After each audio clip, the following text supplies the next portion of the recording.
Hello mga kalangga, pagawas sa adlaw sa kabuntagon, napagplanuhan na mo dayon na muadto daw sa Bulo-Bulo Spring kay lami kuno kayo didto unsa pay atong gihulat mga kalangga. Tala.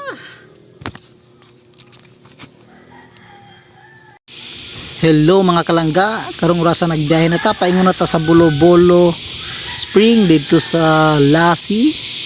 So yan mga kalangga, sa itong pagbiyahe nagagita sa kabukiran mga kalangga para madali-dali na pag-abot. Nag-shortcut lang ta, kauban na akong mga families. Ayan, pag-abot mo sa Bulo-Bulo mga kalangga, dala tuod mig termos mga tasa kay nagkape sa mi didto while naghulat og mga ligo. Ayan mga kalangga, nagkape sa midaan usa mi mga ligo mga kalangga, uban na akong families diri mga kalangga, gamanding banding mi. Dahil mga kalangga, di na nimo makita ang glass water dira mga kalangga. Lamia sa tubig mga kalangga, oy!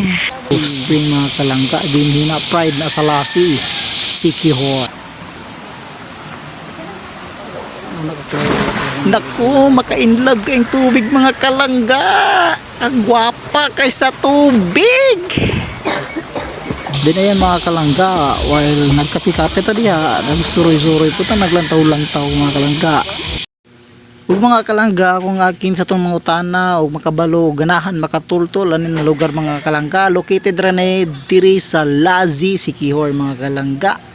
Ibabaw ra ni gamay sa Kangbugahay Falls ug ganahan mo moanig Siquijor mga kalangga. Ayaw gid mo kalimot og ani-aning lugar kay para nako di gid kompleto ang pagsuroy-suroy ninyo diri sa Siquijor o dili mo kaani sa Bulo-Bulo Spring.